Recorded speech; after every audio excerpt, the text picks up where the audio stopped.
Bom dia, Patrícia. Somos apenas nós dois na sala de aula virtual, em que pese já terem passado aí os 5 minutinhos de tolerância, né? Espero que você esteja me ouvindo, Patrícia. Bom dia, tá aí, bom dia. Sei que nós estamos em semana de prova, né? Amanhã é o último dia. Suponho que tenha algo a ver com isso.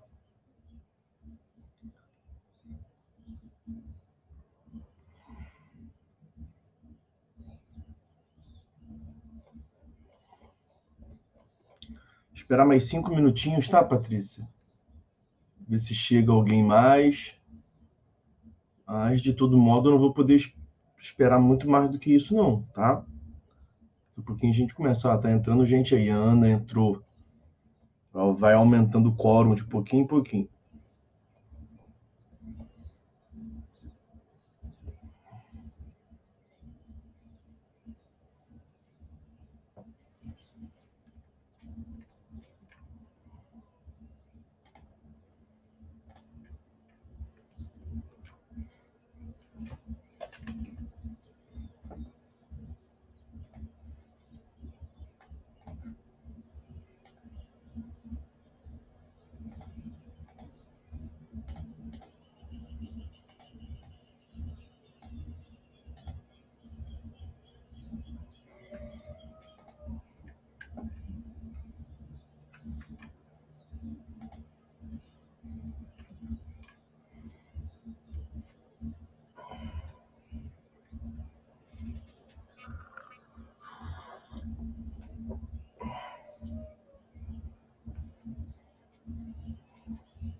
Vamos lá, então, pessoal. Patrícia e Ana Carolina são as duas alunas que estão na sala de aula virtual, tá? Mais uma vez, bom dia a vocês. Vamos continuar a nossa disciplina, porque nós não temos tempo a perder. Depois, o pessoal assiste o conteúdo gravado, né, de modo assíncrono.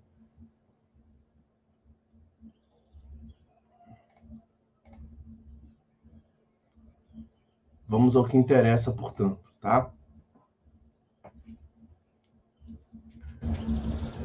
Bom, meninas, o que nós veremos hoje, provavelmente nós vamos concluir esse tópico extenso, que é o das garantias fundamentais do processo, algo da maior envergadura e da maior importância que nós estamos aqui vendo nesses encontros.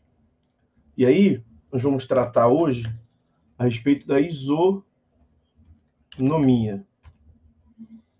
Isonomia que nos remete à ideia de igualdade, né? Tratamento igualitário. A Constituição Federal se refere à isonomia no artigo caput, no artigo 5º, no artigo caput não dá, né? No artigo 5º, em seu caput, também no inciso 1º. Os senhores já devem ter sido apresentados a esse dispositivo. De todo modo, vamos a ele. Olha, já começa com uma primeira ordem. Todos são iguais perante a lei. Igualdade. Todos são iguais perante o ordenamento jurídico, né? Claro que ali não é lei em sentido estrito. Todos são iguais perante a Constituição também, evidentemente, né? Já trabalhamos essa distinção, esse novo paradigma do positivismo para o pós-positivismo, né? Lá atrás, o direito era igual à lei. Né? Atualmente, o direito é maior do que a lei. A lei é um dos elementos, ok? Então, todos são iguais perante o ordenamento jurídico. Aí continua, sem distinção de qualquer natureza. Então não se pode distinguir, porque quando você não distingue, você trata de um modo igualitário, trata-se de modo igual. Garantindo-se aos brasileiros e aos estrangeiros residentes no país a inviolabilidade, a proteção, portanto, à vida, à liberdade, de novo, à igualdade. Então veja que no caput ele faz menção à ideia de igualdade 3 vezes. A segurança, a propriedade, nos termos seguintes. São vários incisos, mais de 70, né? Nesse artigo 5º. O inciso 1º trata do quê? Homens e mulheres são iguais em direitos e obrigações, nos termos da Constituição. Igualdade de gênero. Então veja que igualdade é um valor realmente muito importante para o Constituinte, né? Ele trata de um modo bem dedicado, né? Ele bem pontuado. Até repetiu bastante a ideia de igualdade. Talvez o ponto mais importante que nós devemos destacar a respeito da igualdade dessa parte da Constituição é essa expressão aqui. Todos são iguais e não pode haver distinção. Agora, sem distinção de qualquer natureza, será que é bem assim mesmo? A forma de se interpretar esse dispositivo é que não se pode ter distinções injustificadas, né? Porque nem sempre você concede tratamento igualitário para as pessoas. A depender do caso, dependendo da situação, justamente o tratamento distinto é o ponto-chave para manter a igualdade, né? Então, essa sem distinção de qualquer natureza deve ser entendido. Faltou-lhe sem distinções injustificadas. E aí aqui a gente entra naquela seara da isonomia formal e da isonomia substancial. Nós estamos analisando de um modo geral que as garantias fundamentais elas têm uma leitura substancial, uma leitura mais aprofundada. E para que nós possamos alcançar ao final uma efetiva igualdade entre os sujeitos, será necessário tratamento distinto. Se eles estiverem em situações fáticas, em circunstâncias distintas. Então, a grande igualdade, para que ao final você chegue a uma igualdade, você deve tratar igualmente os iguais e desigualmente os desiguais na medida da desigualdade, que é uma fórmula já aristotélica, uma fórmula aristotélica já consagrada sobre a igualdade. A igualdade não significa em tratar absolutamente de forma igual se as circunstâncias forem distintas. Então, aquele ali sem distinção de qualquer natureza deve ser interpretado de uma forma adequada pelos senhores. Sem distinções injustificadas.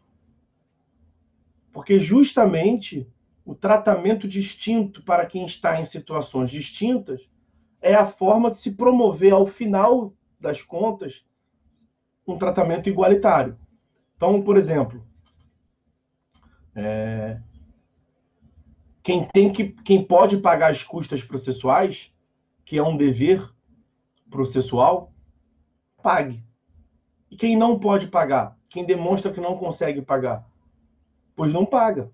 Nós temos o benefício da gratuidade de justiça, falaremos dele. É uma forma de tratar de modo igualitário.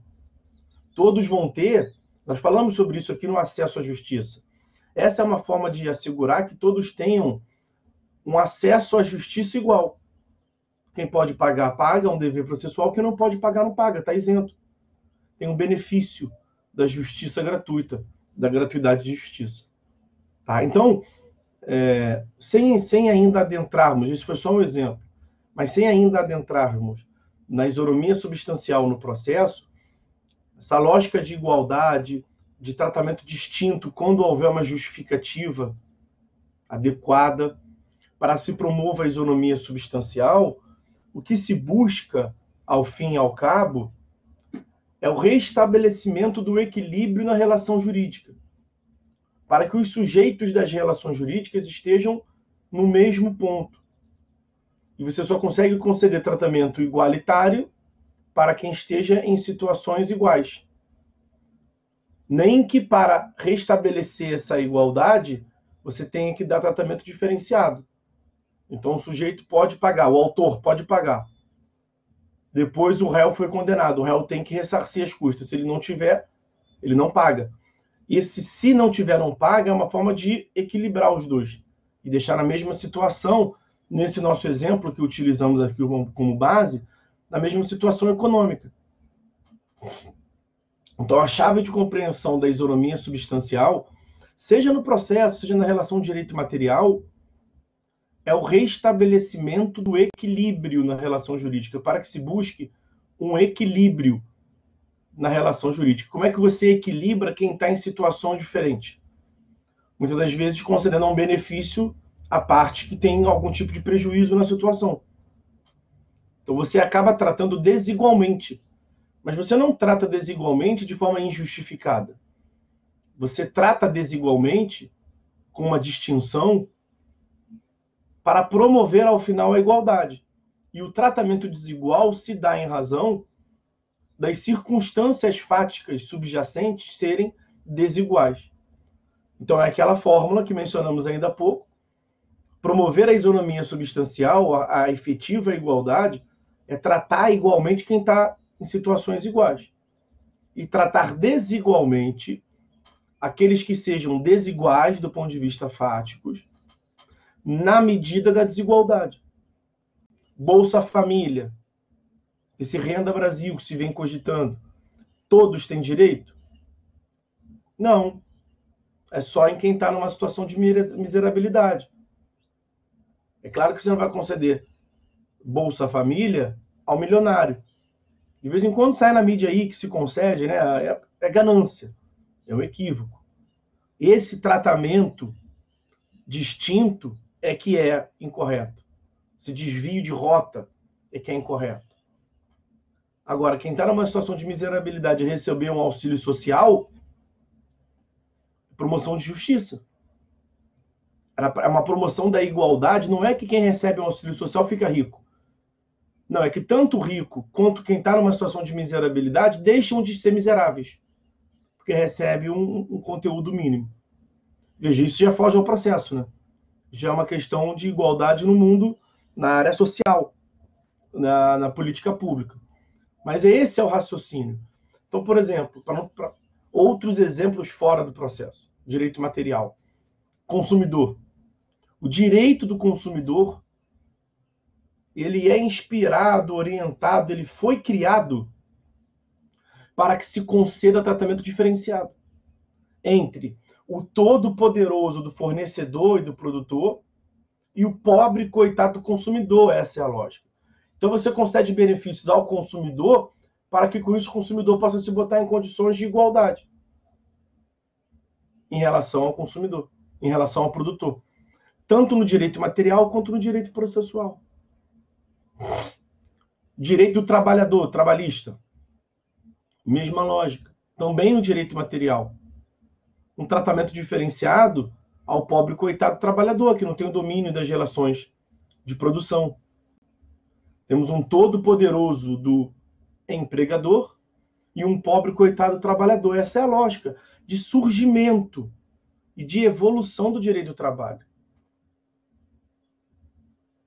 Ok? Então, é dessa forma que os senhores devem entender a isonomia. Isonomia no sentido de isonomia substancial. Então, muito cuidado com aquela parte sem distinção de qualquer natureza. Porque nós estamos justamente vendo que tem muitos casos em que nós teremos distinções. Muito pelo contrário, tem situações em que as distinções são justamente a forma de se promover a igualdade. Já vimos aí alguns exemplos como direito consumidor, como direito trabalhista, como os benefícios sociais. E vamos agora centrar a análise mais nos exemplos processuais. tá? Então está visto aí o artigo 5º da Constituição Federal. Vou trazer para os senhores agora o artigo 7º do CPC, tá? É assegurada às partes paridade de tratamento paritário. Nós já apresentamos esse dispositivo quando do estudo contraditório. Vai aparecer no final o contraditório. Só que o que nos importa agora aqui é a parte inicial. Tratamento paritário, um tratamento igualitário. Mas pode ter distinções? Bom, se as circunstâncias fáticas forem distintas, nós poderemos ter distinções, como nós veremos. Isonomia substancial. Então, é assegurada às partes paridade de tratamento em relação ao exercício de seus direitos e faculdades processuais, aos meios de defesa, aos ônus, aos deveres e às aplicações de sanções processuais. Como nós, tudo isso os senhores verão no momento próprio, o que é ônus, o que é dever, sanção processual. Isso é mais especificado para os senhores em TGP 2, quando do estudo dos processos, quando do estudo do processo, tá? Aqui os senhores têm que saber que as partes têm direito a um tratamento igualitário, a paridade de tratamento, serem tratadas como pares, no mesmo nível, só que se elas estiverem numa situação fática distinta, como nós já vimos, o ordenamento jurídico trabalha no sentido de as aproximar. Tá?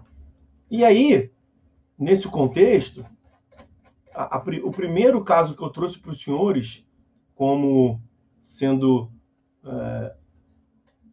manifestação da isonomia, é o dever de, artigo 82. O artigo 82 vai resumir o que eu quero já. Das despesas, dos honorários e das multas. Olha como é que começa o artigo 82. Salvo as disposições concernentes à gratuidade de justiça, incumbe às partes promover as despesas dos atos. Aqui já é o suficiente. Tem que pagar as despesas. O serviço público de prestação de justiça é um serviço público remunerado por taxa. Lembra daquela ideia uti singuli, uti universo, lá do direito tributário? Isso é que os senhores viram. Você consegue identificar os beneficiários do serviço público prestado? São as partes envolvidas. E aí a parte requerente, quem está movendo o Poder Judiciário, tem que pagar as custas. Tem que adiantar as despesas. E aí, no final, depois tem um acerto. Se quem moveu o Judiciário ao final ganhou, então ele pagou, mas não deveria pagar. Ele está usando o Judiciário, na verdade, não por culpa dele, né? Por culpa da outra parte. Paga, ao final, quem sucumbe, quem perde. Essa é a regra. Na verdade, é quem deu causa ao processo. E aí, no final, quem perdeu, no caso, se o réu perdeu, e quem pagou as custas foi o autor, tem um ajuste. O réu tem que ressarcir. Essa é a regra geral. Mas e se uma das partes não puder pagar? Depois não paga. Porque ela vai ter o benefício da gratuidade de justiça. Então quem pode pagar, paga. Quem não pode, não paga. Isso é uma forma de tratar de um modo distinto para, ao final, promover a igualdade entre rico e pobre. Vamos assim dizer. Ok? Uma outra manifestação, porque não para nesse artigo 82, na verdade. Deixa eu tratar agora com os senhores do artigo 139. Antes mesmo desse artigo 82, eu deveria ter falado do 189. Numa ordem, não numa ordem cronológica, mas numa ordem ontológica, do sentido, né? O 7º falou que o juiz deve dar tratamento paritário às partes, que é direito das partes, tratamento paritário. E o 139 é o que trata dos poderes do juiz. Então, o modo de atuação do juiz, fala dos poderes, dos deveres e da responsabilidade do juiz. Artigo 139. O juiz dirigirá o processo conforme as disposições desse código, incumbindo-lhe, então é incumbência do juiz, é um dever do juiz, é uma obrigação do juiz. Inciso 1º, assegurar às partes igualdade de tratamento. Um tratamento que, ao final, seja igual, igualitário, paritário. Nem que, para isso, ele tenha que conceder tratamento diferenciado se elas estiverem em situações díspares, diferentes. Inciso 6º. É também um dever do juiz dilatar os prazos processuais. Mexer no prazo, aumentar os prazos. E alterar a ordem de produção das provas. Da cabeça dele? Não. Para fins de adequar às necessidades do conflito, de modo a conferir maior efetividade e tutela do direito. Isso é um poder de adaptação que o juiz tem. Para demandas simples, segue o procedimento normal. Agora, se for uma demanda muito complexa, o juiz pode aumentar o prazo. O juiz pode mexer na ordem de produção da prova. Essas ordens os senhores verão adiante. Mas o inciso 6º é um exemplo de uma isonomia substancial prevista em lei. Para causas simples, procedimentos simples. Para demandas complexas, você imagina que o réu ele tem um prazo de 15 dias para contestar. Sob contestação, os senhores verão daqui a 1 ano, lá em processo civil 1. Mas o réu tem 15 dias para contestar. Aí você imagina que o autor junte uma petição inicial com 35.000 folhas de prova, de documento. Será que o réu não pode pedir uma ampliação do prazo? Será que o juiz não pode perceber que esse é um caso diferenciado e dilatar o prazo para as partes, para o réu nesse caso? Porque eles estamos diante de uma causa complexa? E tem dessas. E aí o juiz pode dilatar o prazo. É um exemplo de um tratamento que ao final vai ser igualitário. Porque ao final, tanto o réu de uma demanda simples quanto esse réu de uma demanda complexa terão a mesma capacidade de fazer uma boa contestação. É isso que importa ao final. Mesmo que um tenha 15 dias e o outro juiz dê 30 dias. Mesmo que para o outro juiz dilate, dobre o prazo. Mas ele dobrou de uma maneira justificada. Ok? E isso, naturalmente, o juiz tem que fundamentar. O exercício desse poder, desse dever, tem que ser fundamentado. Nós vimos aí o princípio da fundamentação. E ele vai fundamentar especialmente demonstrando o quê? Demonstrando que há uma distinção na base. A demanda é complexa, por isso que ele concedeu um prazo maior. E com base no 139, inciso 6º.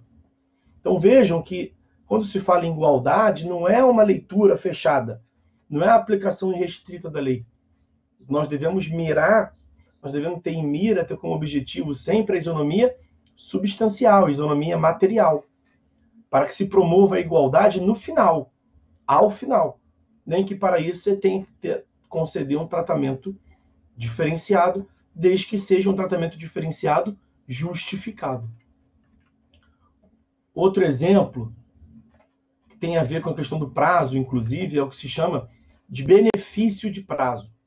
Alguns sujeitos no processo têm tratamento benéfico, gozam de prazo em dobro. Artigo 180 é um exemplo. O Ministério Público gozará de prazo em dobro para se manifestar nos autos. E esse prazo tem início a partir da intimação pessoal. Então, há um duplo benefício, na verdade. Há um benefício de intimação pessoal, e não no órgão oficial, não publicação no DO, e o benefício do prazo em dobro. Por quê? Pela função que o Ministério Público exerce, pela quantidade de processos que ele atua. É muita coisa. Tanto que não é só o Ministério Público que tem esse benefício. Além do Ministério Público, gozam desse benefício também, olha, a Fazenda Pública. Artigo 183. A União, os Estados, o Distrito Federal e os municípios. Também as suas respectivas autarquias e fundações de direito público, administração direta, gozarão de prazo em dobro para as suas manifestações processuais e a contagem se dá da intimação pessoal. Além da Fazenda Pública, também a Defensoria Pública. Artigo 186. A Defensoria Pública gozará de prazo em dobro para todas as suas manifestações processuais. Então, o Ministério Público, Fazenda Pública, Defensoria Pública têm tratamento diferenciado em razão da quantidade de processos que eles têm para atuar. É muita coisa. Eu que atuo lá na Fazenda Pública, posso lhes dizer. Não tem como comparar o maior escritório privado com uma Fazenda Pública. E olha que eu estou na Fazenda Pública Municipal, que é menos pior um pouco. A Fazenda Pública da União, pior ainda. Não tem como comparar, a quantidade de processo é abissal. Tratamento diferenciado, prazo em dobro. Na Defensoria Pública tem outra questão ainda. Que, na verdade, essa questão que eu vou falar sobre a Defensoria, ela incide em relação à Fazenda Pública também. E ao Ministério Público. Que é o fato de você não poder se eximir. É meio que uma questão de inafastabilidade. Vamos ver que tem a inafastabilidade da jurisdição. Mencionamos da inafastabilidade da jurisdição quando falamos do acesso à justiça. O juiz não pode se afastar do dever de julgar. Nós vamos voltar a esse ponto quando a característica da jurisdição, uma das características da jurisdição é a inafastabilidade. E há também essa inafastabilidade em relação ao defensor público, à Fazenda Pública, ao Ministério Público. Não pode aparecer lá um processo novo e falar assim, não, já estou muito, isso aqui não vou trabalhar não. Isso aqui eu não vou aceitar. Você imagina, você é um advogado, você se formou aqui no curso, montou seu escritório, ou está no escritório de alguém atuando, e está com a agenda absolutamente abarrotada, não consegue fazer nada. Até a sua vida particular, privada, está sendo afetada. Você não consegue, naquele momento, ir para a academia, você não consegue fazer seus afazeres, porque está com muito processo, muito processo. Já está no limite, já passou do limite, na verdade. E aí você está ali envolvido, trabalhando num prazo, tem outro, no mesmo dia tem 10 prazos para você resolver. É a sua rotina naquele momento. E aí tem amanhã a audiência, depois vai ter que ir para Brasília para fazer uma sustentação, está desse nível. Muita coisa para fazer. Bate na porta lá da sua sala um cliente novo. Te mostra uma demanda, doutor, o senhor me foi indicado aqui, tem essa minha demanda aqui, uma demanda até complexa, vou te pagar uns bons honorários. Você pode falar para ele que não vai aceitar? Pedir desculpa para ele, explicar a sua situação, olha aqui, ó. Olha, tudo isso aqui espalhado, são 10 processos diferentes que eu tenho que fazer hoje. E amanhã é a mesma coisa, ainda pior. Amanhã eu tenho 10 prazos também e tem mais uma audiência para fazer. Porque o advogado tem controle da sua agenda de tudo isso, né? Você pode explicar para ele, falar, eu sou profissional liberal, eu não tenho obrigação de aceitar. E eu não vou atender bem o senhor. Nesse momento, eu não estou podendo pegar novas causas. Pelo contrário, eu estou até pensando em expandir o escritório. Vou chamar outro advogado para me ajudar, vou pegar mais estagiário, mas nesse momento eu não tenho como. Estou com muita coisa para minha capacidade. Então, espero que o senhor me entenda. De uma próxima vez, o senhor volte aqui, tá? É só nesse momento eu vou resolver essa situação. Toma aqui um cartãozinho, te indico um colega meu, que é da minha confiança. Você pode fazer isso? Pode. Se bote no lugar de um defensor público agora. Um defensor público está na mesma situação. Tem muito prazo para hoje, tem muito prazo para amanhã, já está além da sua capacidade, já está no limite. Quer dizer, ele já passou do limite há muito tempo. Nós estamos nessa agora. Né? Lá na Procuradoria, nós já passamos do limite. O limite já há uns 2 anos atrás. Agora nós já temos o extra limite. Não tem como. É desumano conseguir dar conta. Aí entra lá um beneficiário, um assistido na Defensoria Pública. Doutor, estou com um caso urgente aqui. O defensor pode virar para ele e falar assim, não, sinto muito, o problema é teu, procura um advogado. Não, mas eu estou aqui, doutor, justamente porque eu não posso pagar advogado. O Estado me prometeu essa assistência jurídica integral e gratuita. Defensoria Pública, né, com o senhor? O senhor não é o defensor aqui da região, só tem o senhor. Eu não posso procurar, não tem outro a quem procurar. O que o defensor tem que fazer? Tem que atender. Então, está no limite, é 1 a mais do limite. Não, mas não é 1 a mais, não. Tem 10 lá fora. Então, serão 10 a mais do limite. Você tem a obrigação, sua função, tem o dever de atendê-lo. É inafastável, você não pode se afastar, se eximir. Olha como é que é diferente a situação de um advogado privado, da Fazenda Pública, do Ministério Público, do Defensor Público. Não pode se eximir. Está acima do limite, não consegue mais fazer. Você terminou seu expediente, vai para casa e fala assim, ó, não tem mais condições. Desse jeito, vira para o seu chefe e fala, ó, tem que pensar alguma coisa para fazer, não está dando conta. Está ficando coisa para trás, não estou conseguindo atender. Aí fala assim, não, fica tranquilo que amanhã vai piorar. Nem adianta ficar... Eu já estou nessa lá, a Procuradoria está assim. Nem fica estressado pela situação atual. Ó, criando cabelo branco, não vale a pena, porque amanhã vai ser pior, só piora. É igual rabo de égua, né? No interior o pessoal fala isso, aprendi quando aqui no interior. Isso, a Fazenda Pública, a Defensoria Pública melhora, evolui igual rabo de égua. Só cresce para baixo. Só piora a situação. E só vem piorando. Então, você está acima do limite, saiba que amanhã vai estar acima do limite e mais 100 processos. É assim. E aí? E aí que a lei tenta dar um tratamento diferenciado. O seu prazo vai ser em dobro. Ok? Essa é a lógica. Tem uma justificativa por trás.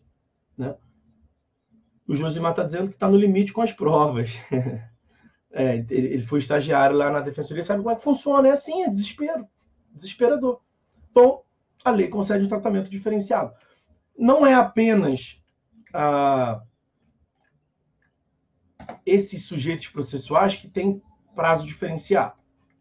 Nós temos uma outra situação, que é o do artigo 229.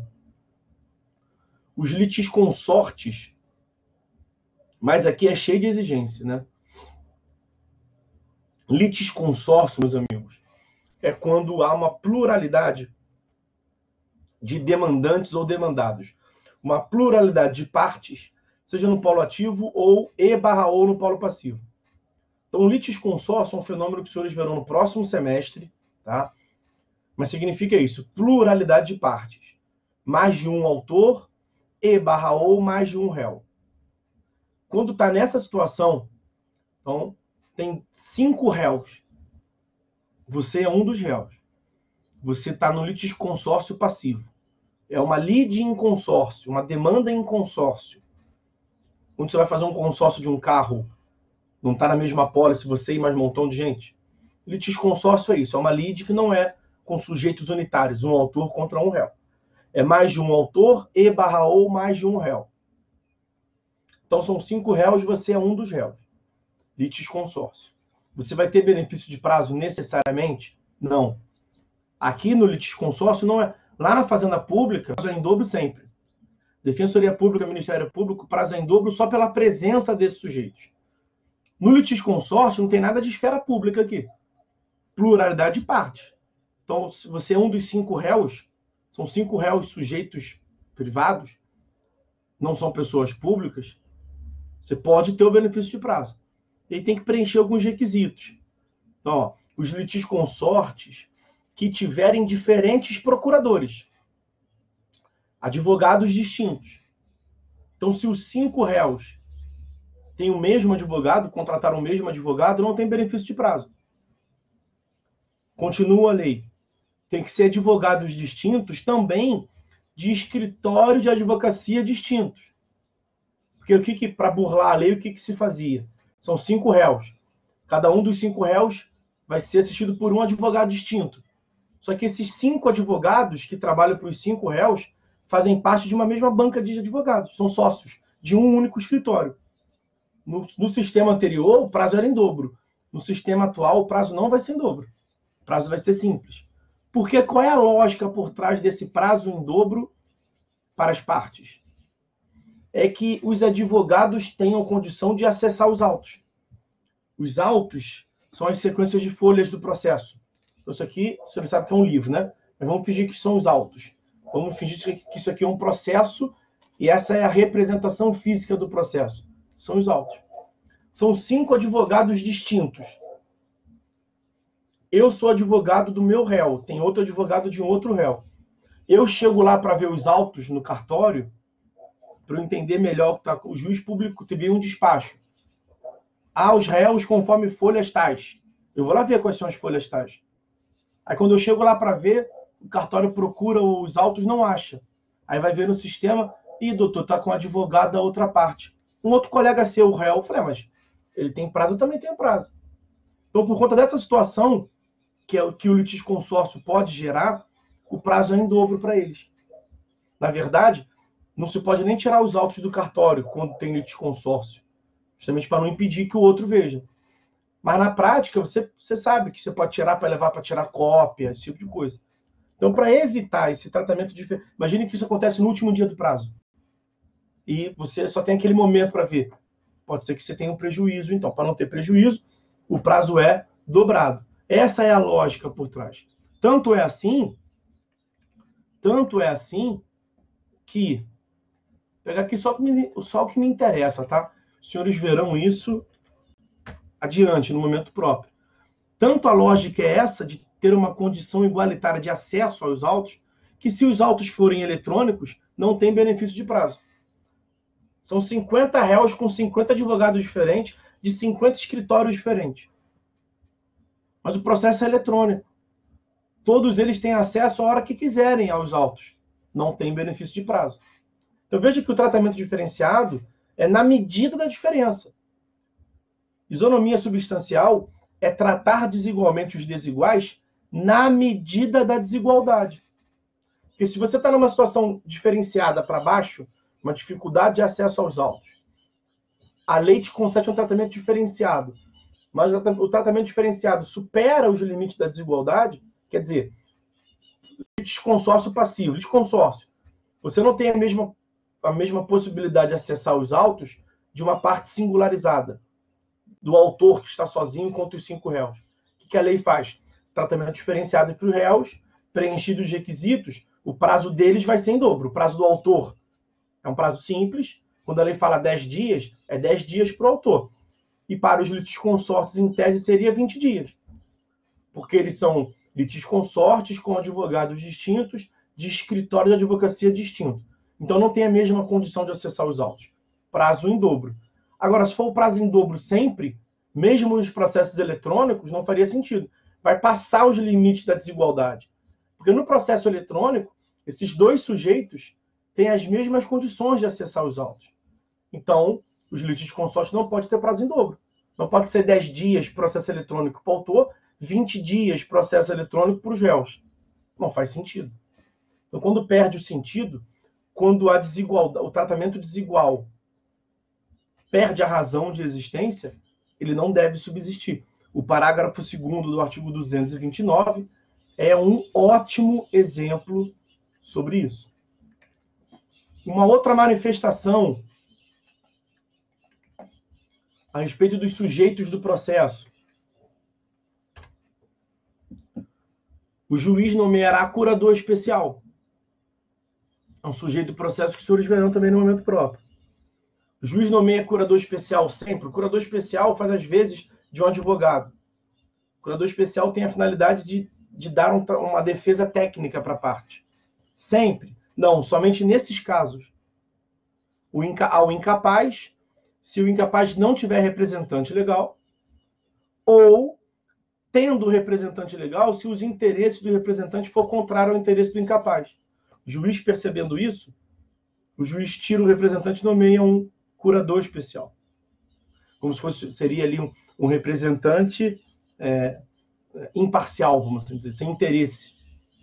Porque se o incapaz tiver representante, mas o representante estiver metendo a mão no dinheiro do incapaz, na verdade, esse representante está atrapalhando a vida do incapaz. Né? Inciso 2º. Vai ser nomeado curador especial também para o réu preso, revel, bem como ao réu revel citado por edital, ou com hora certa. Nesses casos, a revelia, muito resumidamente, a revelia é quando a parte não se defende tecnicamente, não oferece contestação. Só que a lei diz, espera aí, não teve contestação do réu, mas o réu está preso, deve ser por isso, né? Deve ser por isso, então nomeia curador especial. Não teve contestação, mas o réu não recebeu a citação, o réu não assinou a citação. Nós publicamos um edital, e o direito trabalha com uma ficção de que as pessoas vão ler editais, vai uma falando para outra, até que uma hora o réu vai tomar conhecimento. Mas isso é uma ficção. Vamos nomear curador especial, vamos ser mais cautelosos. E quem exerce a curatela especial? Com o novo código, a Defensoria Pública. E mais uma função para estimar a Defensoria Pública. A curatela especial será exercida pela Defensoria Pública. Olha uma decorrência aqui distinta. Um tratamento diferenciado para o curador especial. Artigo 341, parágrafo único. Lá na contestação tem um tal de um ônus da impugnação especificada. Então, se você não cumpre o ônus da impugnação especificada, o 341 caput vai dizer isso aqui que é o ônus da impugnação especificada. Ó. 341 caput. O réu tem que impugnar tudo aquilo que o autor falou. Então, na contestação, o réu se insurge sobre aquilo que o autor falou na petição inicial. Tem que fazer isso. Se não fizer, olha a parte final. Serão presumidas verdadeiras as não impugnadas. Presumindo-se verdadeiras as não impugnadas. Esse é o ônus da impugnação especificada. Agora, volta lá para o parágrafo único. O ônus da impugnação especificada dos fatos é essa lógica de presunção da veracidade daquilo que você não impugnar. Isso não se aplica ao defensor público, ao advogado dativo e ao curador especial, que eles atuam uma função diferenciada no processo. Não se preocupem aqui em entender o que é curador especial, que não é o conteúdo da nossa aula. Não se preocupem naturalmente em entender o ônus da impugnação especificada. Os senhores verão isso. Se preocupe aqui em entender isonomia, esse tratamento diferenciado. E que em algumas medidas há um tratamento diferenciado. Estou dando exemplos para os senhores, tá? Eu sei que esses exemplos os senhores não viram ainda. Os senhores verão no momento próprio. Quer ver um outro exemplo? O 373. O 373 trata da prova. O ônus da prova. Quem deve produzir prova. Aí vai dizer que o autor produz prova numa situação, o réu produz prova em outra situação, mas os senhores já devem ter ouvido falar da inversão do ônus da prova. O parágrafo 1º no CPC. Parágrafo 1º do artigo 373. Quem tem que produzir prova é o autor. Só que o autor está numa situação desigual. É muito difícil para o autor produzir prova. E seria muito fácil para o réu produzir prova. O que o juiz pode fazer? Tratar desigualmente as partes. Quem tem que produzir prova não vai produzir. Quem não tinha que produzir prova vai produzir. Para quê? Para que elas se igualem. Essa é a lógica da inversão do ônus da prova. Inversão do ônus da prova, que os senhores devem ter ouvido falar, do direito do consumidor, lá do CDC. Lá é o artigo 6º, inciso 8º. Só que lá é só para o consumidor. O que o CPC fez foi trazer essa lógica, que era só para o consumidor, para o processo civil como um todo. Agora, sempre que se manifestar, não vou nem ler o parágrafo, ele é extenso, mas sempre que se manifestar essa desigualdade quanto às condições de produzir prova, quem deveria produzir não consegue. Quem não deveria produzir, consegue. Você trata desigualmente e inverte para igualar as partes. A lógica da isonomia substancial, como nós vimos, é reequilibrar a posição das partes. Um outro exemplo da isonomia substancial é a tal da remessa necessária. Remessa necessária é um benefício da fazenda pública. A fazenda pública tem uma série de benefícios processuais em razão da sua situação diferenciada. Nós vimos o prazo em dobro, vimos a intimação pessoal. Tem outras.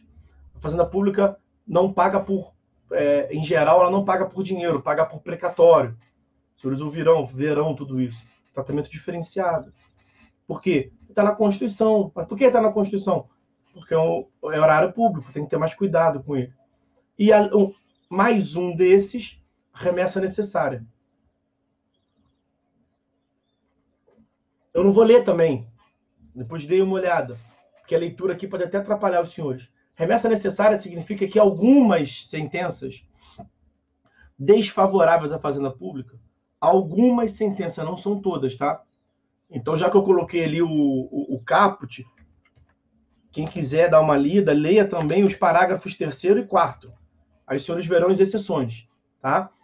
Resumindo, algumas sentenças, preenchendo o 496 todo, o caput, os incisos e os parágrafos, algumas sentenças sobem obrigatoriamente para o tribunal, mesmo que a fazenda pública não tenha recorrido. Então, você imagina, teve uma condenação do município a pagar a uma parte qualquer 150 milhões de reais. Um dos critérios é o critério econômico, não é qualquer valor, tem que ser um elevado valor. Quem for no parágrafo 3º vai ver que em relação aos municípios em geral, acima de 100 salários mínimos. Em relação ao município, que é a capital de estado, como o Rio de Janeiro são 500 salários mínimos. Ok? Aí eu botei um exemplo mais lá para cima, R$1,5 milhão de reais. Passa 500 salários mínimos. Então o município foi condenado a pagar uma outra parte, R$1,5 milhão de reais. O município não concorda. Ele pode recorrer? Pode recorrer. Se ele recorrer, o que é que acontece? vai para o tribunal, vai para uma instância superior para analisar de novo se aquela sentença está certa ou está errada, ok? Isso não é remessa necessária. Isso é recurso. O processo subiu pelo recurso. Mas e se o procurador perdeu o prazo? Comeu mosca? Imagina que a sentença está errada. O procurador comeu prazo. Perdeu o prazo, comeu mosca. O ente público vai perder 100 milhões de reais por conta disso, de um sujeito? Claro que não. A lei trata de um benefício. É a tal da remessa necessária. Então, preenchendo alguns requisitos, a fazenda contrária, a sentença contrária à fazenda pública vai subir para uma instância superior, haja ou não haja recurso. Tenha ou não tenha recurso. Olha o nome, remessa necessária. O processo será remetido necessariamente para o tribunal. Isso não se dá com todas as partes, com todos os sujeitos processuais. Isto é um benefício da fazenda pública. E nem é sempre, tá? Nem é sempre. Ok? Tratamento diferenciado. Porque ela não trata com o dinheiro que é dela, né? O procurador não cuida de um dinheiro dele. Não é a conta corrente dele que vai ser agredida. Aliás, se fosse a conta corrente dele, provavelmente ele não ia perder o prazo. É o dinheiro público. É o dinheiro que você que está aí do outro lado, você paga com o teu imposto. É o teu dinheiro. Então, antes de pensar assim, pô, mas que sacanagem a fazenda pública ter esse benefício. Não, é o teu dinheiro que está lá, cara. É para evitar esse tipo de situações danosas para o ente público. E aí, por fim, um último exemplo que eu vou trazer aqui para os senhores sobre a isonomia. Vejam que a isonomia substancial, ela perpassa todo o sistema processual. Todo o sistema processual. Eu trouxe esse último exemplo aí, ó, artigo 926. Isso tem a ver com, aspas, teoria dos precedentes.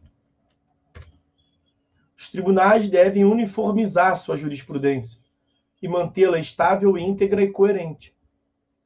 Uniformização de jurisprudência é você julgar de modo igualitário quem está em situação igual.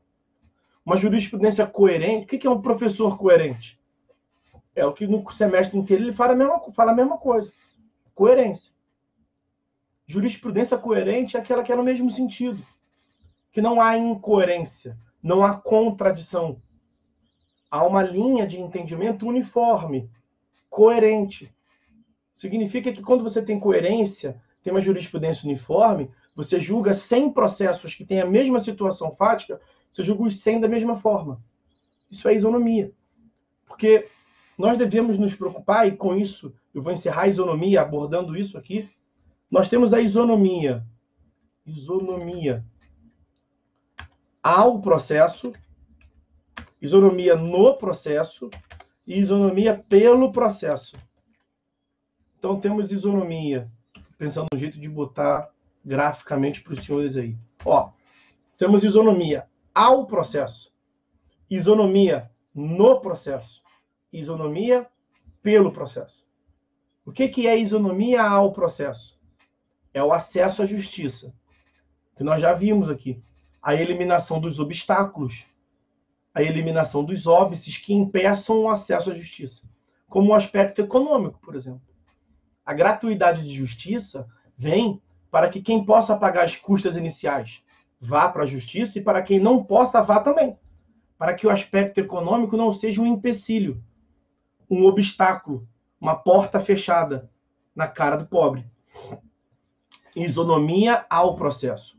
Condições igualitárias de ingresso, de acessar o processo. Isonomia ao processo. Isonomia no processo.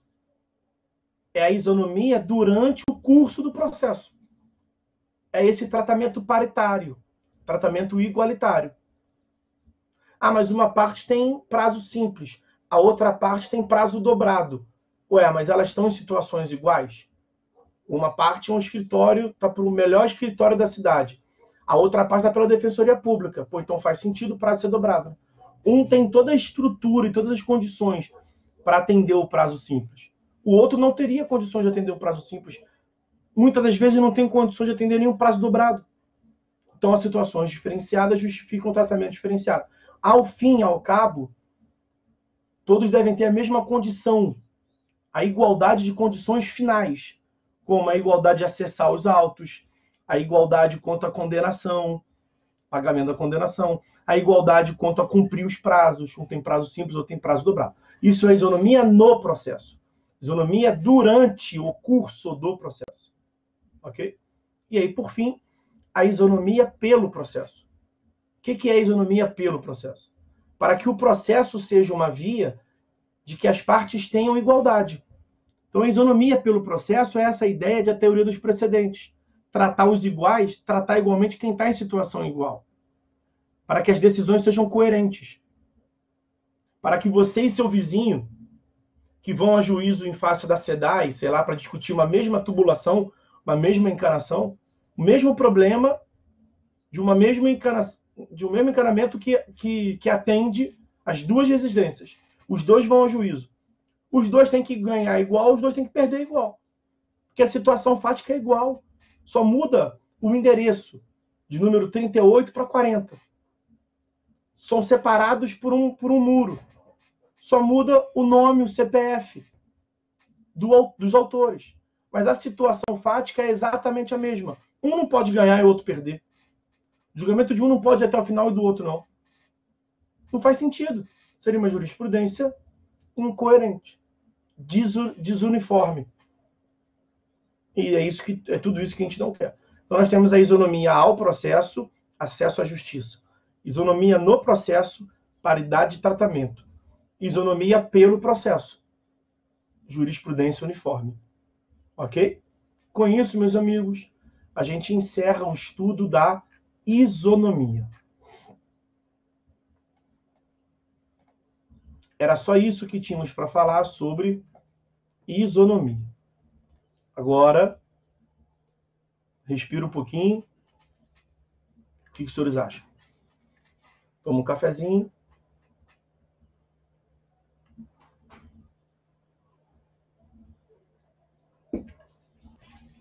E aí? Alguém tem alguma dúvida? Está tudo bem? Podemos seguir?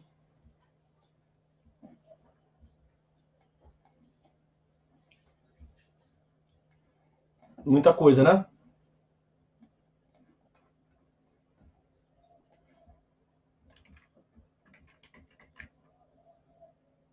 Ok, sim. Beleza. Vamos lá.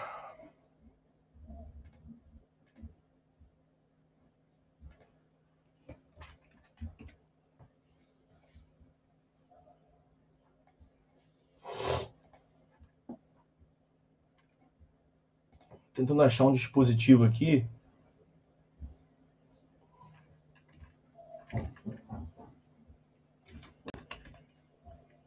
Ah, aqui achei.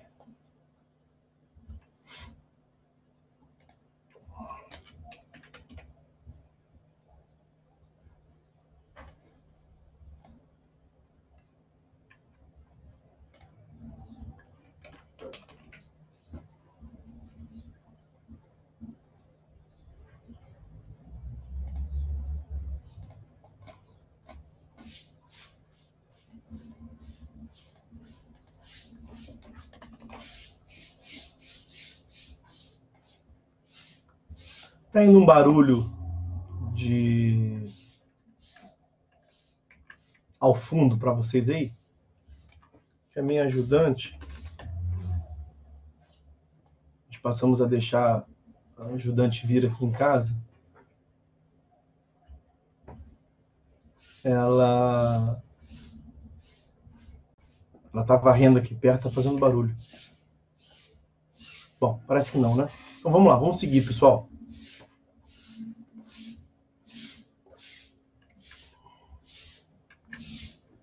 Estava aqui preparando, adiantando outro princípio. Vamos lá, então. Vamos ao trabalho. O próximo princípio que nós veremos, e estamos aí encaminhando para o final, é a primazia da resolução do mérito. Princípio da primazia da resolução do mérito, que é uma decorrência do acesso à justiça. Nós já estudamos aqui. Ele é um outro princípio mas que decorre, logicamente, seu fundamento vem da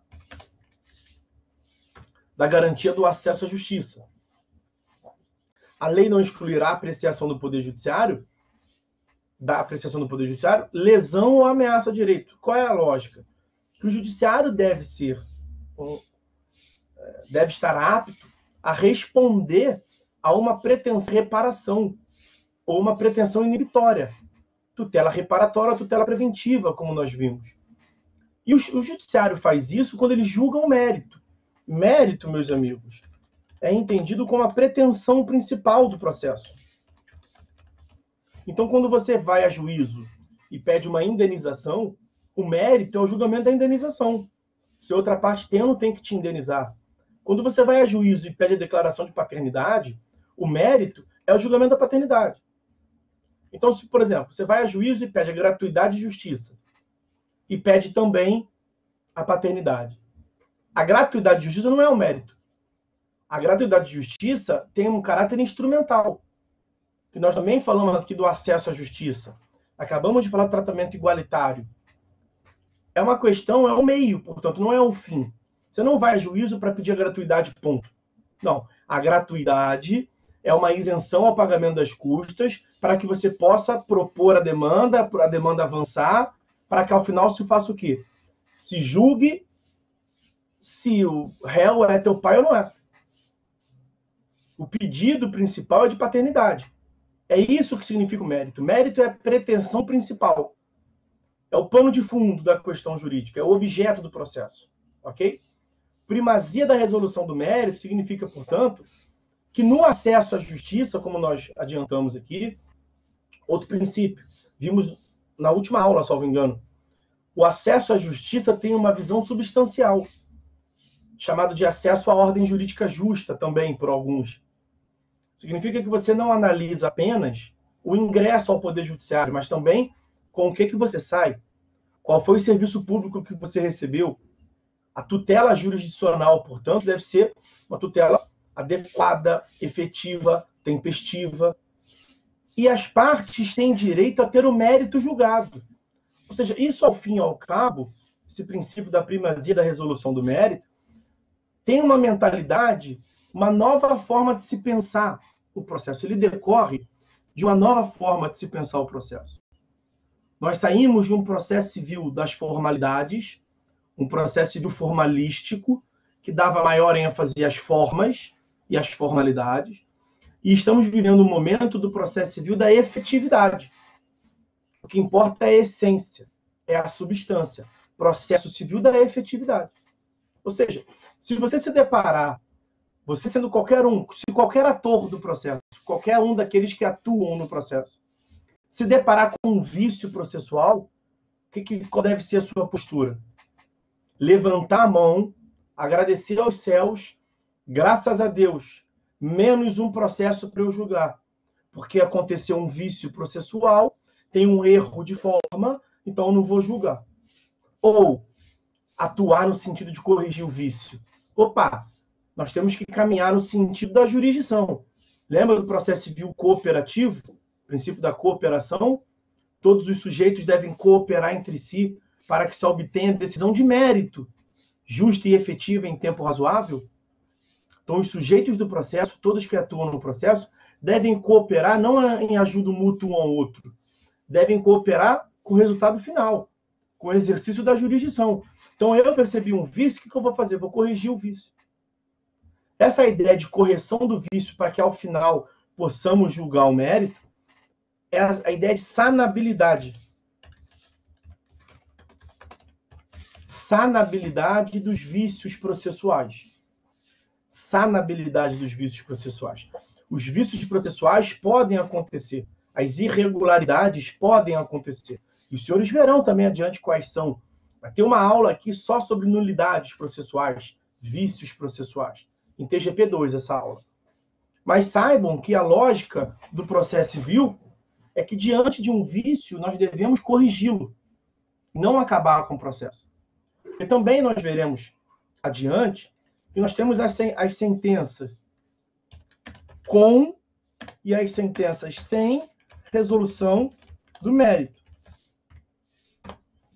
Nós veremos aqui que nós temos questões processuais, nós vamos começar a ver nesse semestre, vamos passar para no próximo semestre. Temos de um lado as condições da ação, essa nós veremos nesse semestre ainda. Temos de outro lado os pressupostos processuais. Esses são o que se chama de requisitos de admissibilidade.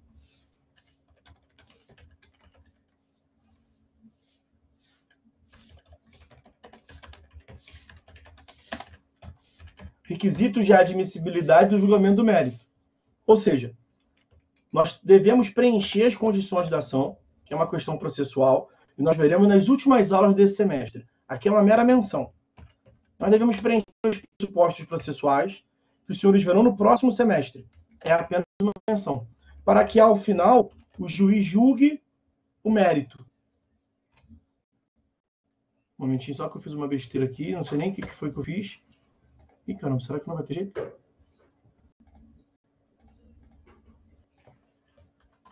Foi, resolvi. O juiz só avança ao julgamento de mérito para que nós tenhamos uma sentença com resolução do mérito se não tiver nenhum vício processual insanável. Se tiver algum vício processual associado às condições da ação, algum vício processual associado aos pressupostos processuais, o juiz não julga o mérito. Só que isso não deve se dar sempre. Em primeiro lugar, não é todo vício que enseja um impedimento de se avançar até o julgamento do mérito. Nós temos alguns vícios que são tratados como meras irregularidades. E tem vícios que podem até ensejar um impedimento, pode até impedir o juiz de julgar o mérito. Quer ver? É apenas uma menção também, tá, meus amigos? Não fiquem embolados com essas coisas, não. Vocês verão tudo isso no momento próprio. Ó. Não vou nem ler o dispositivo todo. Vou só fazer menção aí, ó. Eu estou falando da sentença que não julga o mérito. Subo o chat que os senhores vão ver, ó. Da sentença e da coisa julgada. Disposições gerais. Artigo 485. O juiz não resolverá o mérito quando? Então, não resolverá o mérito. Esses são vícios processuais. Quando ele indeferir a petição inicial, quando o processo ficar parado. Olha o inciso 4º. Quando verificar a ausência de pressupostos processuais. Ok? Então, nós temos vícios que podem até ensejar uma extinção do processo, o processo acabar, sem resolução do mérito, sem julgar o mérito. Só que isso deve ser excepcional. Porque a postura do julgador, não só do julgador, a postura de todos aqueles que de qualquer forma participem do processo, devem ser de corrigir esses vícios. Ou seja, a sentença que não resolve o mérito deve ser excepcional e reservada apenas aos vícios insanáveis. Se não for possível, sanear, corrigir o vício. Ok?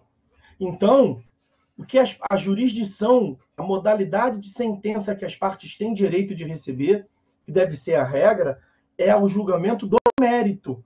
É isso que nós estamos vendo, o princípio da primazia da resolução do mérito. Vamos voltar à nossa parte inicial do Código, que é aquele capítulo das normas fundamentais do processo civil, e é isso que nós estamos vendo aqui. Olha o artigo 4º. As partes têm o direito de obter em prazo razoável a solução integral do mérito, incluída a atividade satisfativa. Tira a duração razoável dali, que é o próximo princípio que nós veremos, aliás. Mas tira ela por hora dali. As partes têm o direito de obter a solução integral do mérito. É direito das partes o julgamento do mérito. Isso é um dispositivo muito importante, que não tinha no código anterior. E agora tem. É o princípio da primazia da resolução do mérito. Tem um vício. Esse vício pode impedir a análise do mérito. Mas esse vício é corrigível? É. Então corrige. Não é para aproveitar o vício e acabar com o processo. A lógica deve ser sempre a correção do vício. Porque o processo civil não é um processo civil da formalidade. É um processo civil da efetividade. Um outro exemplo, além do artigo 4º, o artigo 6º, que eu fiz menção ainda há pouco para os senhores. Todos os sujeitos do processo devem cooperar entre si para que se obtenha, esquece o tempo razoável, para que se obtenha decisão de mérito, justa e efetiva. É direito das partes que tenham mérito julgar. Um exemplo de vício processual é o da incapacidade das partes. Nós, os senhores verão no momento próprio, próximo semestre. Olha o que prevê o artigo 76. Verificada a incapacidade processual, incapacidade é um vício, mesmo que os senhores não tenham visto, a partícula in é de negação, né? Incapacidade é não capacidade. Ou a irregularidade da representação. Os senhores devem saber que isso não é normal. O normal tem uma regularidade. O dispositivo está falando de uma irregularidade. O que deve o juiz fazer? O juiz deve suspender o processo, não é acabar com o processo. É paralisar o processo. Ele suspende o processo e designará prazo razoável para que seja sanado o vício, corrigido o vício. E aí só depois nós teremos as consequências. Ele tenta corrigir o vício. Eu não vou ler, vou só mencionar aqui, tá? Olha os parágrafos. Caso seja descumprida a determinação, qual a determinação?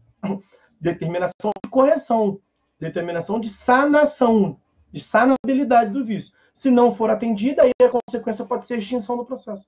Mas a primeira consequência, a primeira postura deve ser sempre a correção do vício. É disso que estamos falando aqui. Olha o que prevê.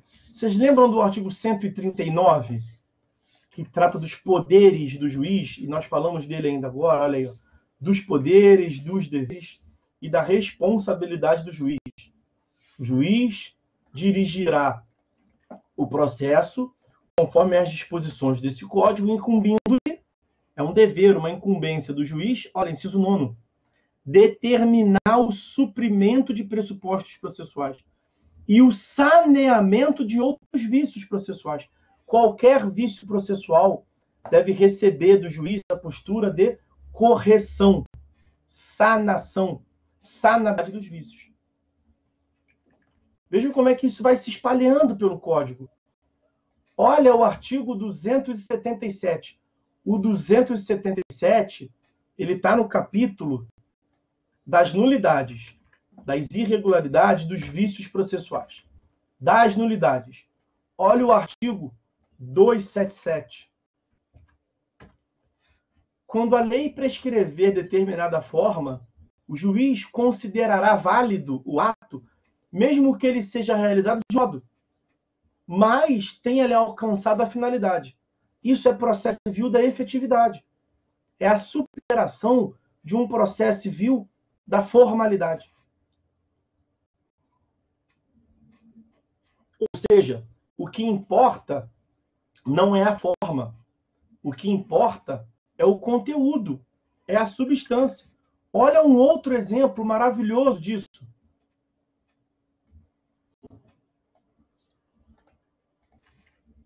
Artigo 282, parágrafo 2º. Quando puder decidir o mérito a favor da parte a quem aproveite a decretação da nulidade, tem um vício insanável, uma nulidade. Mas mesmo assim o juiz pode julgar o mérito a favor da parte que se beneficiaria da nulidade. Então, uma nulidade causada pelo autor. Se o juiz julga extinto o processo sem julgar o mérito, o réu não é prejudicado pela nulidade. Só não vai ter o mérito julgado. Só que além de julgar, além de poder acabar com o processo por um vício processual desfavorável ao autor, logo favorável ao réu, o juiz tem elementos para julgar o mérito a favor do réu. O que ele deve fazer? Há sempre uma preponderância do mérito. É o que o dispositivo está dizendo. Quando puder decidir o mérito a favor da parte que seria beneficiada pela nulidade, o juiz não pronunciará a nulidade. Nem mandará repetir o ato ou corrigir o vício. O juiz vai julgar o mérito a favor da parte. Olha a lógica como é que prevalece o julgamento de mérito. Uma outra manifestação. Artigo 317. Antes de proferir decisão sem resolução de mérito, o juiz deve conceder à parte oportunidade para que seja, se possível, corrigir o vício. Olha, tá claro. Veja como é que princípio é uma ordem de ideias. Aquela explicação, e veja como inicial que eu dei, primazia da resolução do mérito, decorre do acesso à justiça, as partes têm direito de ter um mérito julgado, serviço público de prestação de justiça, tutela jurisdicional, mas que resolve o mérito. E olha como é que se repete em vários dispositivos, que tem o mesmo sentido, a mesma lógica.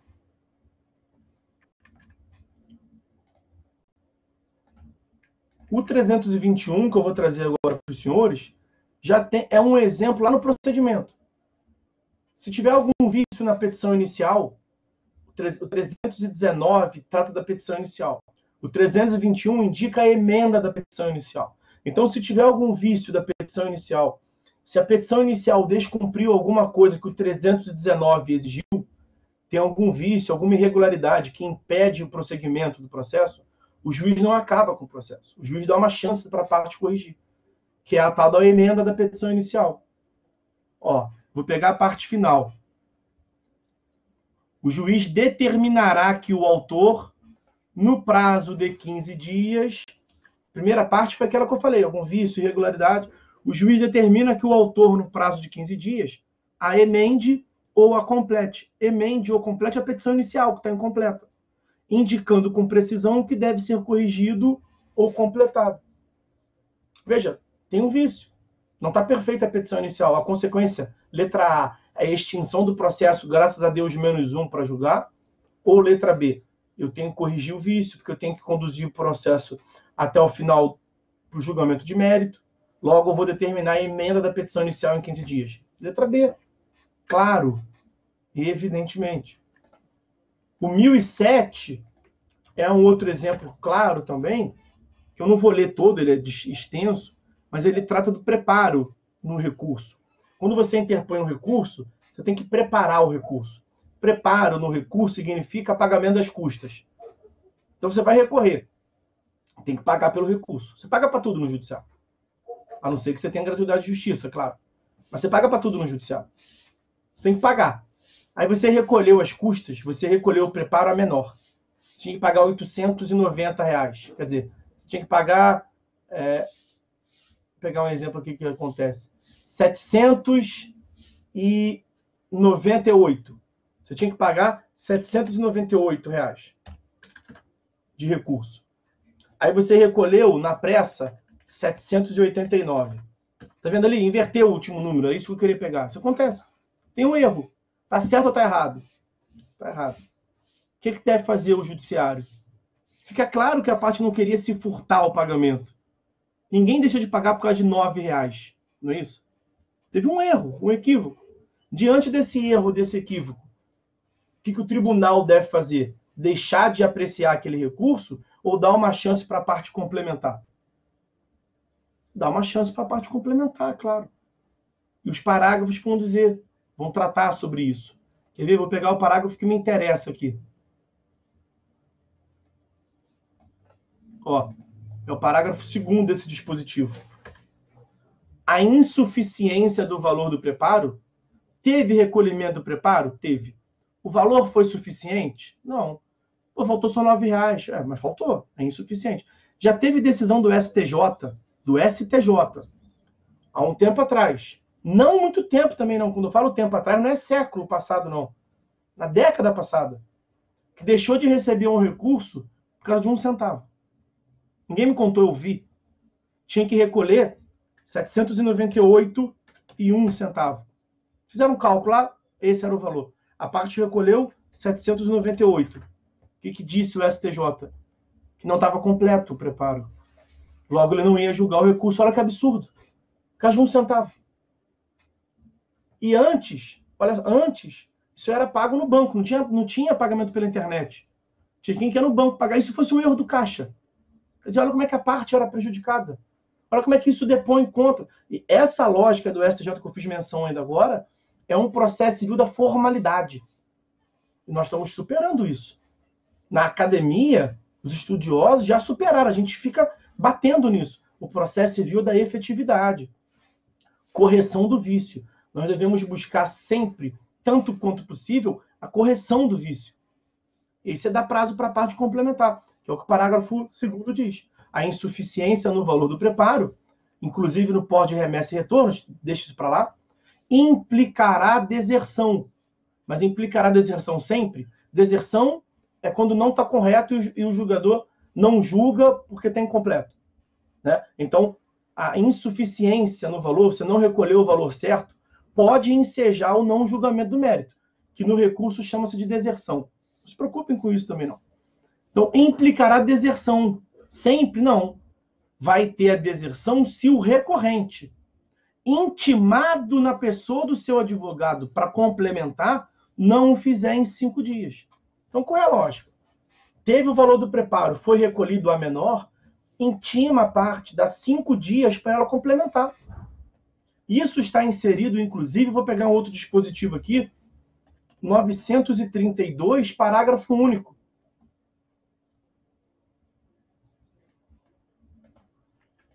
Tem outro dispositivo melhor ainda, 932, parágrafo único. Olha ele aí, ó. Antes de considerar inadmissível o recurso, esse seria um exemplo do 1007. Recurso inadmissível porque não pagou o que tinha que pagar. Antes de considerar inadmissível o recurso, o relator, que é o membro do tribunal que trata do processo, o relator concederá o prazo de 5 dias para que o recorrente corrija o vício, para que seja sanado o vício, ou complementada a documentação exigível. Olha, essa é a lógica do processo civil que nós devemos buscar.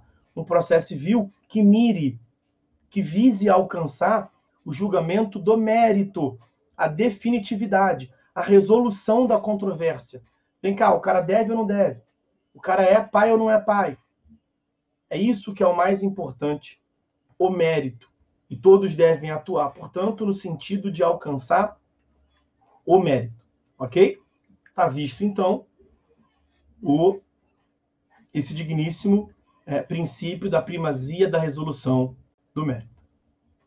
Mais uma pequena pausa aqui. Fazer um pequeno ajuste, que aí na hora da explanação aí sai, é melhor. Eu vou até fazer uma coisa aqui rapidinho. Nós estamos com tempo hoje, só para eu não esquecer. Que eu tenho aqui as minhas anotações, é daqui que sai o livro.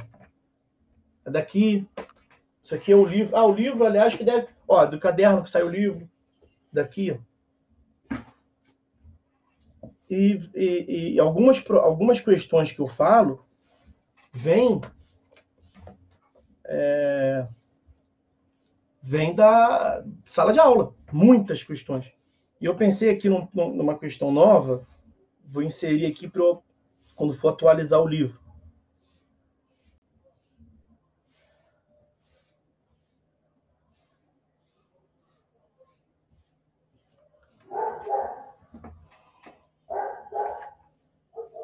Me perdoem, tenham paciência com o professor, só um minutinho que eu não posso deixar passar isso aqui.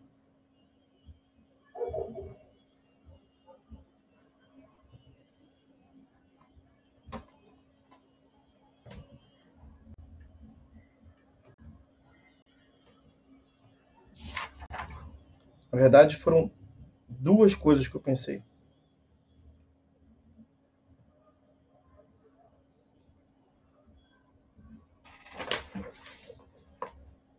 É assim que vai, meus amigos.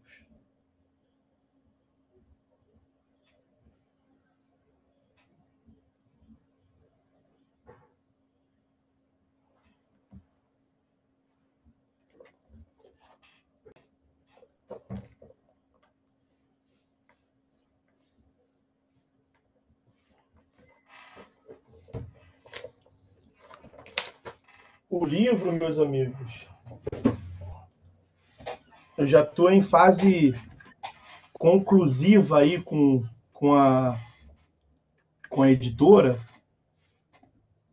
O livro deve sair, vai sair esse semestre ainda, mas vai sair, deve ser mês que vem, tá? Inicialmente na versão online, porque nesse novo momento aí, né? A editora está segurando um pouco a onda sobre os livros físicos, os livros tradicionais, vamos assim dizer, né? Então, quando ele tiver já disponível, eu aviso para os amigos aí, quem puder dar uma moral, uma força. Como os senhores estão em TGP1, eu acho que é muito recomendável para os senhores que aí o meu livro, seguindo eu como professor dos senhores, que muitas das vezes acontece, né? A maioria dos casos, eu dou aula de TGP1, TGP2, processo civil 1, 2, 3, 4. E é um livro só que serve para tudo. Eu tive esse esforço justamente no sentido de unificar. Eram 6 livros. Tinha um livro para cada disciplina. Aí depois eu juntei um só para a teoria geral do processo e o outro processo civil. Aí agora eu me esforcei e juntei tudo. Tá? Também ele tem 1000 e não sei quantas folhas. Acho que tá uma boa obra. Você falar da sua própria obra é complicado, né? Então, tá uma obra razoável. Vamos assim dizer. Pessoal, vamos seguir então. Vamos lá, vamos seguir. Já deu para descansar. Nós vamos agora tratar o próximo princípio, é o princípio da duração razoável do processo. Ele já apareceu aqui para os senhores algumas vezes. Eu falei, esquece a duração razoável. Vamos tratar dela adiante. Nós já situamos a duração razoável do processo na garantia do acesso à justiça substancial.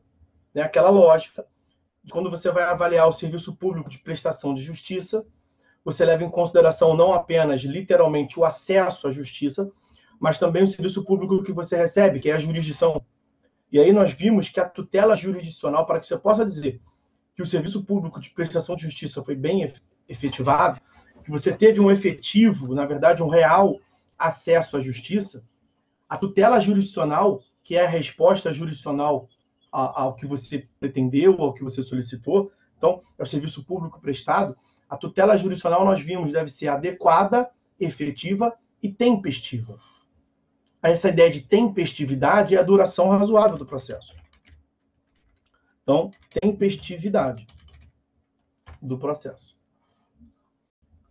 Na Constituição Federal, na redação originária, nós não tínhamos essa garantia da duração razoável do processo.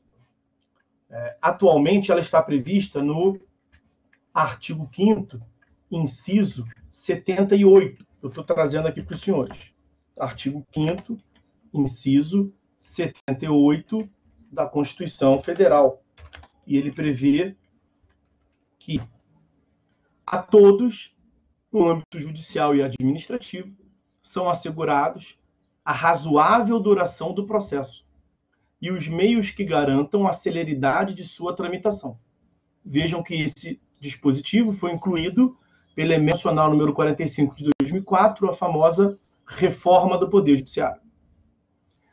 Não constava na redação da Constituição. No Código de Processo Civil, em 2004, nós não tínhamos o Código de Processo Civil de 2015, que é a redação atual.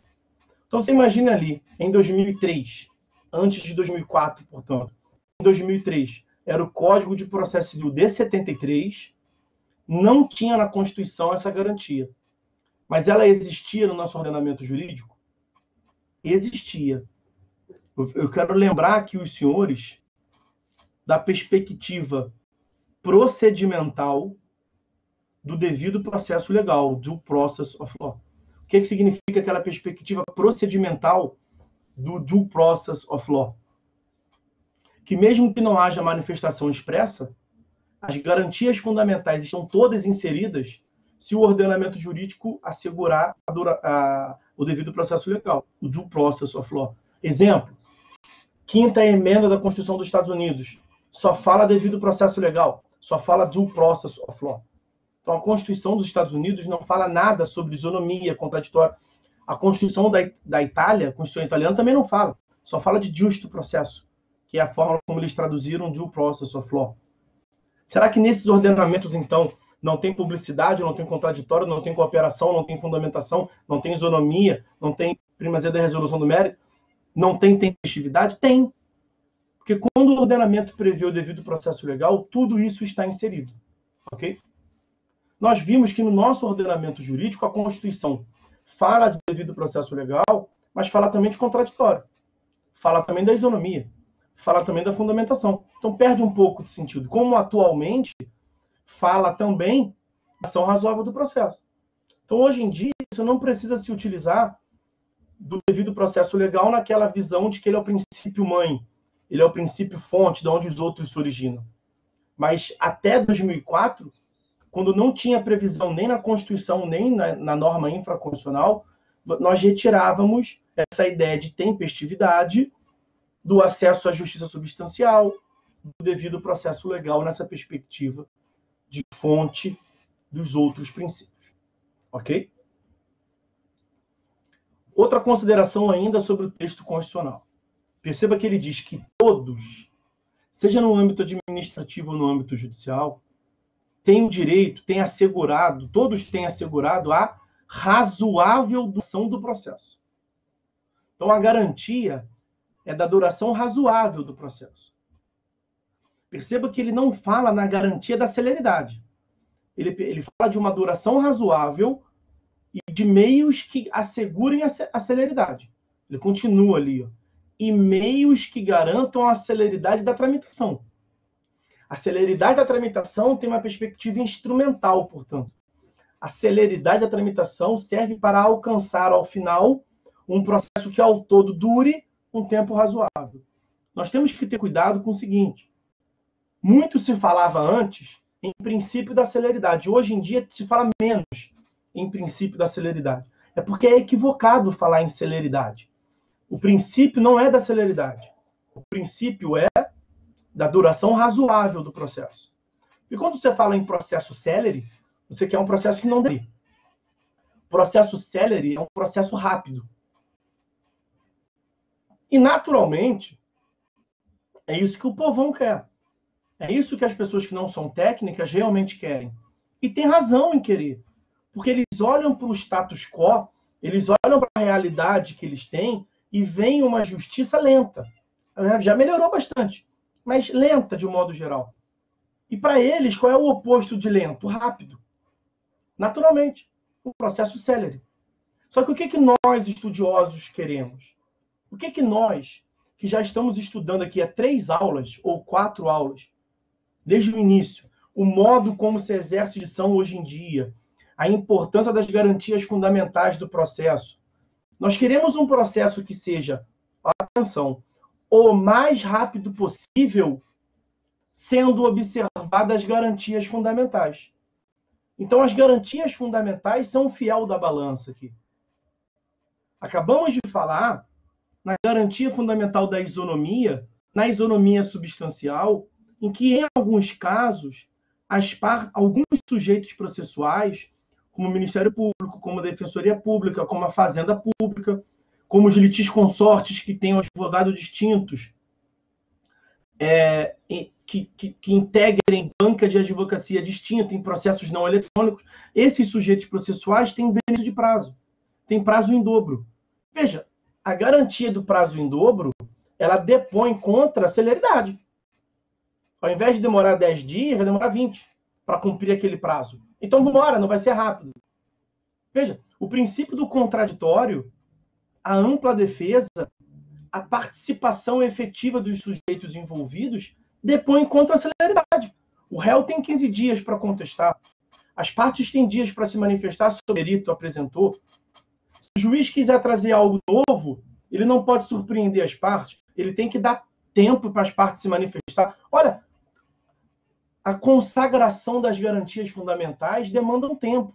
É isso que eu quero que os senhores percebam. Para promover o contraditório, você precisa, não é gastar tempo, é investir tempo.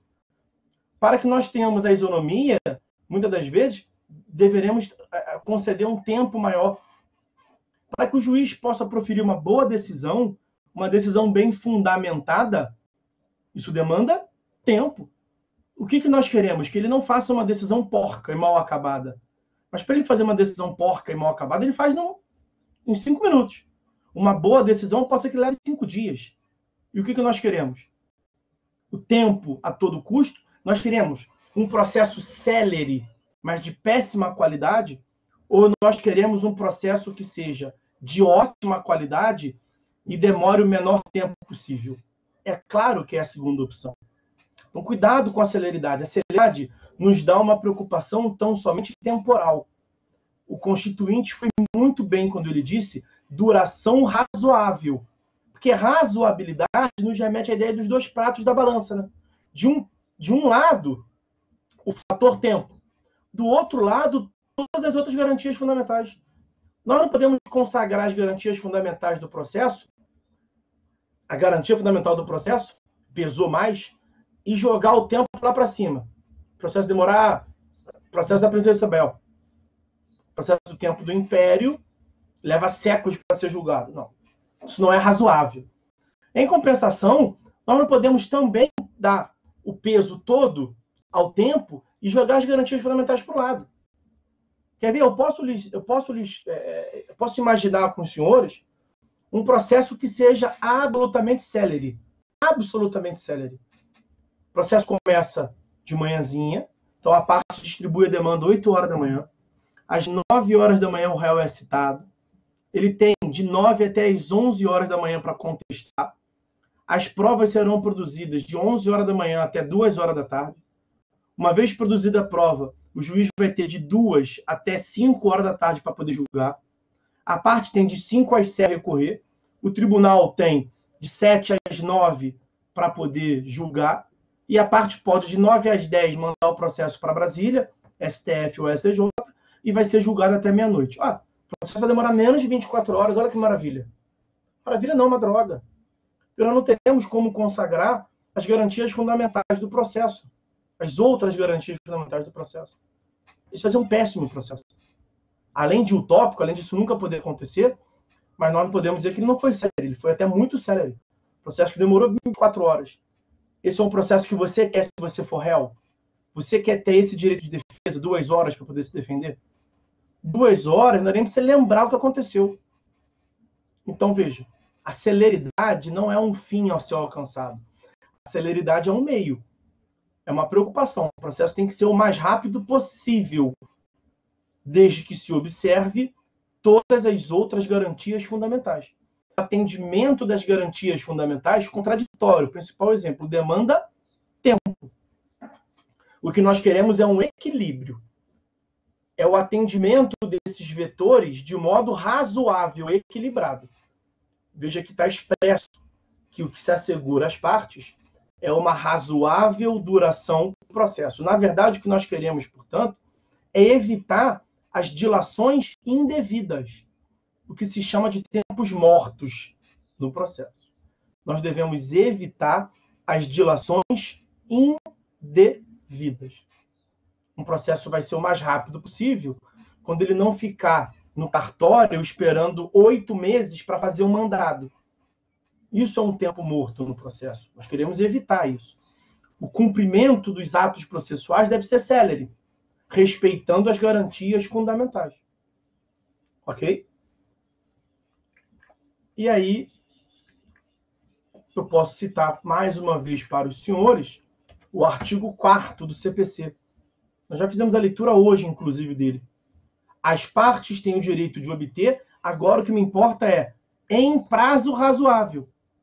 Então, as partes têm que receber a solução de mérito em um prazo razoável. Primazia da resolução do mérito, razoabilidade do tempo, da duração, em posição equilibrada. Contraditório, isonomia, publicidade, fundamentação, duração razoável e duração razoável. O prato, a balança tem que estar equilibrada. Veja que também o CPC não falou em celeridade, falou em prazo razoável. Outro dispositivo, nós também já fizemos menção, o artigo 6º do CPC. Todos os sujeitos do processo devem cooperar entre si para que se obtenha uma decisão de mérito justa e efetiva em um tempo razoável. Deixei para o final, mudei a ordem, não era o mesmo. Duração razoável do processo. Ideia de temporalidade, tempestividade. duração razoável do processo. Essa é a ideia. Lembram daquele artigo 139, que trata dos poderes do juiz, e já mencionamos aqui mais de uma vez, falamos do inciso 1º, falamos do inciso 6º, falamos do inciso 9º desse 139. Vai aparecer agora o inciso 2º. Olha lá, dos poderes, dos deveres e responsabilidades do juiz. O juiz dirige o processo conforme o Código, incumbindo-lhe. Trata-se, portanto, de uma incumbência do juiz velar pela duração razoável do processo. Duração razoável do processo. Veja, portanto, meus amigos, que o legislador ordinário, ele também falou em duração razoável. O Código de Processo Civil fala em duração razoável. Muito melhor do que esse dispositivo aqui, olha. Vou ajustar aqui rapidinho. Artigo 2º da Lei do JEC. Artigo 2º da Lei dos Juizados, que é a Lei 9.099 de 95. Olha o que é o artigo 2º da Lei do JEC, Lei dos Juizados, senhores verão adiante, é a Lei 9.099 de 95. No artigo 2º prevê que o processo orientar-se-á pelos critérios da oralidade, simplicidade, informalidade, economia processual e celeridade. Aqui mandou mal o legislador. Deveria ter colocado duração razoável. Por conta disso que eu falei. Quando você fala duração razoável, você demonstra a sua preocupação com a razoabilidade entre, de um lado, o fator tempo, do outro lado, as garantias fundamentais. Quando você fala em celeridade apenas, isso pode dar a entender que você está desatualizado, que você só se preocupa com o fator tempo, o que não é verdade. Então, um dos princípios dos juizados é a duração razoável, em que pese está escrito ali celeridade. Duração razoável não significa celeridade. Ok? O artigo 1048 do CPC, ele trata da prioridade na tramitação. Alguns sujeitos têm prioridade na tramitação. Ó, terão, artigo 1048, lá no final do código, tá? Artigo 1048 do CPC. Terão prioridade de tramitação em qualquer juízo ou tribunal os procedimentos judiciais em que figure como parte ou interessada a pessoa com idade igual ou superior a 60 anos ou portadora de doença grave, assim compreendida qualquer das enumeradas no artigo 6º, inciso 14 da Lei 7713. Então, é em benefício de alguns sujeitos do processo, os idosos e os portadores de doenças graves. Inciso 2º, terão prioridade à tramitação os procedimentos judiciais regulados pelo ECA, pela Lei 8.069 de 90. Inciso 3º, prioridade na tramitação os procedimentos em que figure como parte a vítima de violência doméstica e familiar, nos termos da Lei Maria da Penha, Lei 11.340 de 2006. Então, esses sujeitos idosos, portadores de doenças graves, criança e adolescente, e Lei Maria da Penha, tem um andamento, uma tramitação ainda, ele fica numa fila separada, né? Ele fica na fila dos processos que devem andar prioritariamente, ok? Por conta de... E isso tem a ver com a isonomia, né? Olha como é que os princípios se comunicam. Isso é isonomia na veia. Por que esses sujeitos, os processos andam mais rápido? Porque o cara tem câncer, uma doença grave? Porque a moça é vítima de uma violência doméstica? Isso quer o quê? Porque é um senhorzinho, é um idoso que não tem o teu tempo de vida? Por que o meu processo, que tem 20 anos, demora mais do que o processo do senhor que tem 98? Você mesmo já respondeu, né? Que vocês não estão em condições igualitárias. Você tem 20 anos, toda uma vida pela frente. Qual é o tempo médio de vida do brasileiro? Sei lá, deve estar ali em torno de 80 anos. Vamos chutar, eu chutaria 80 anos. Você ainda tem 60 anos de tempo médio de vida. Esse senhorzinho está fazendo hora extra. Deus que me perdoe. Ele tem 98 anos. Em média, o brasileiro morre com 80. Então, tudo me leva a crer que os dias dele estão contados, né? Então, tem que ser mais rápido o processo dele. É natural. Tratamento diferenciado para quem está em situações diferenciados. Então percebam, meus amigos, que o que nós queremos, como eu lhes disse, é uma duração razoável do processo. O que nós queremos evitar, na verdade, são as dilações indevidas.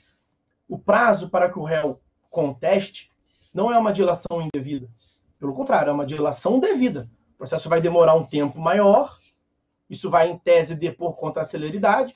O processo que acaba agora é um processo mais célere do que o processo que acaba 15 dias depois. Mas para que vai dar direito para a parte recorrer, hein? Isso vai tomar tempo. A preocupação não é apenas o tempo. Essa é uma dilação justificada. O que nós queremos evitar são os atrasos injustificados. E esses atrasos, essas dilações indevidas, escrevi à toa que não está marcado o chat. Essas dilações indevidas, elas podem decorrer das partes, nós podemos ter uma conduta procrastinatória das partes, e aí nós vamos ter as sanções processuais. Quer ver? A título de exemplo, vou pegar aqui o artigo que prevê o artigo 80 do CPC. Cadê? Artigo 80 do CPC. Ó, da responsabilidade das partes. Me dê um tempinho que eu tenho que... Vou colocar tudo. Ó, da responsabilidade das partes. O que gera um dano processual, dano ao processo. Artigo 79. As partes respondem por perdas e danos quando litigarem de má-fé, seja como autor, como réu interveniente. Artigo 80. Considera-se litigante de má-fé aquele que... Olha o inciso 4º.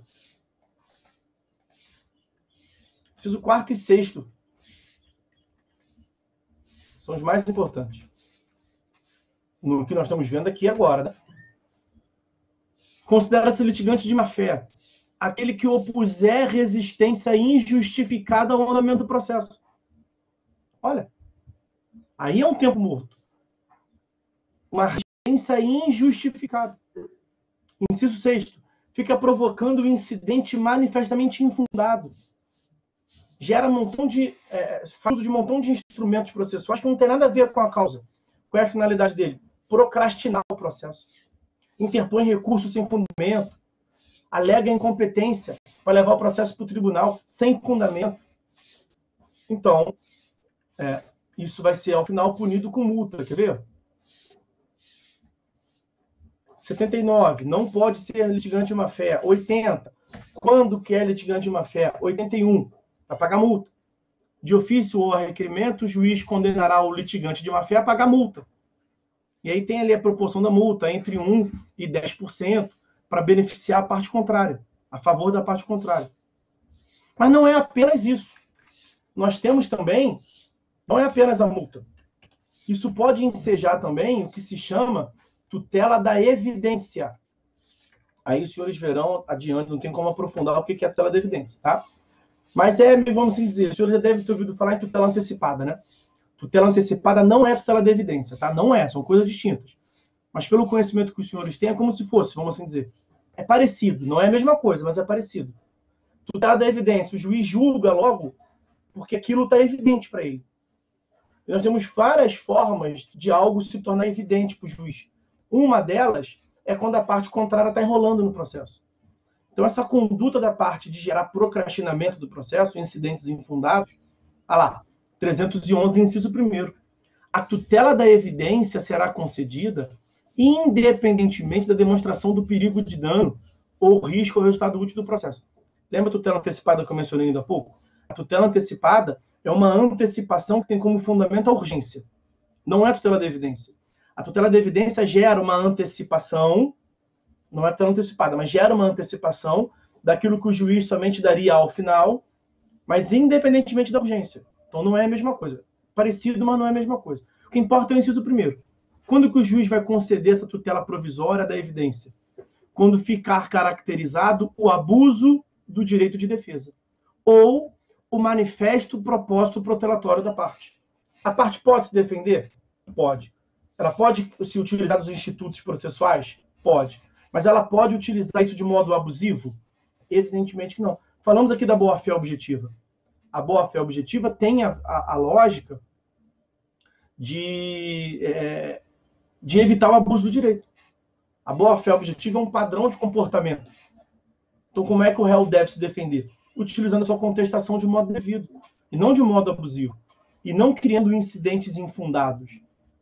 Então, a litigância de má-fé, nesse sentido de incidente infundado, oposição ao andamento do processo de modo injustificado, artigo 80, incisos 4º e 6º, pode resultar... O que você faz para punir um réu que quer atrapalhar o processo? Concede logo ao autor o que ele queria. Aquilo que você faria anos depois, se o processo seguisse o seu curso mal, você concede agora logo. Porque a postura da parte torna evidente o direito da outra parte. Veja como é que tem várias consequências processuais. Então, o que nós queremos evitar são as dilações indevidas, os atrasos injustificados. E nós vimos que essas dilações indevidas podem vir da parte, como pode vir do Estado juiz, lato sensu, né? Eu mencionei ainda agora aqui um tempo morto de um mandado que demora 8 meses para ficar pronto. Ele está perdendo tempo demais. É um atraso injustificado. O juiz que senta no processo e não decide. O juiz que fica anos atrasando o processo. Isso pode ensejar uma representação na corregedoria. Isso pode ensejar uma medida no Conselho Nacional de Justiça. Vejam o que prevê o artigo 235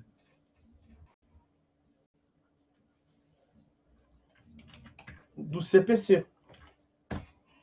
Qualquer parte, o Ministério Público, a Defensoria Pública, pode representar ao corregedor do tribunal ou ao Conselho da Justiça contra o juiz ou relator que injustificadamente exceder os prazos previstos em lei, no regimento interno. Ok? Então, são esses atos de dilações indevidas que nós queremos combater. E, com isso, a gente termina a análise também desse de honroso princípio da duração razoável do processo. E aí, para acabar, esse vai ser tiro curto. O último princípio que nós veremos, e ele não é nem bem um princípio, na verdade, ele está topograficamente no lugar errado no código, é o artigo 12 do CPC. O artigo 12, na verdade, ele é chamado como ordem cronológica do processo. Os juízes e os tribunais atenderão, preferencialmente, a ordem cronológica de conclusão para proferir sentença ou acordo. Isso é uma medida de isonomia, né? Isso é uma medida que visa que os processos tenham, de modo isonômico, uma duração parecida. Então, se o meu processo foi para conclusão, conclusão é quando o processo vai para o juiz, sai do cartório, vai para o gabinete do juiz, vai para a sala do juiz, para o juiz analisar e decidir. Então, você vai preparando o processo no decorrer do procedimento, como nós veremos aqui no momento próprio. Isso vai para o gabinete do juiz para ele julgar. Ok? O meu processo que foi hoje, de manhã, para o gabinete do juiz, deve ser julgado antes do processo de uma outra parte, que vai hoje à tarde. E esses dois devem ser julgados antes do processo que vai semana que vem. Então, o processo que chegar primeiro no gabinete do juiz tem que ser julgado primeiro. Para que a gente evite a furação de vírus, né? O processo do amiguinho do juiz está embaixo na pilha. Você tira ele e bota para julgar em primeiro lugar. E aí você vai tirando os que estão embaixo para julgar e vai gerando um retardamento daqueles que chegaram antes. É isso que se quer evitar. Mas, naturalmente, nós temos já alguns processos de andamento prioritário. Falamos aqui ainda agora, artigo 1048 do CPC. Os idosos, os portadores de doença grave. Esses vai para uma fila em separado. Nós temos processos que podem ser urgentes. O meu processo, que é para discutir uma indenização de R$5.000, um acidente, que estou só querendo dinheiro, ele não pode ser comparado com o processo de alimentos, em que o menor precisa se alimentar. Não pode ser comparado com o deslizamento de encosta, uma ação civil pública. Então, nós temos também que diferenciar quanto à urgência. Tudo isso já vinha tratado nos inúmeros parágrafos desse artigo 12. Entendeu? Então, tem lá o parágrafo que vai dizer,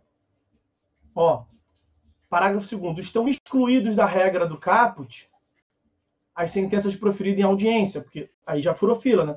Se você realizou a audiência e depois ele ia para o gabinete do juiz, e o juiz já na audiência proferiu sentença, furou fila, mas não tem problema nenhum.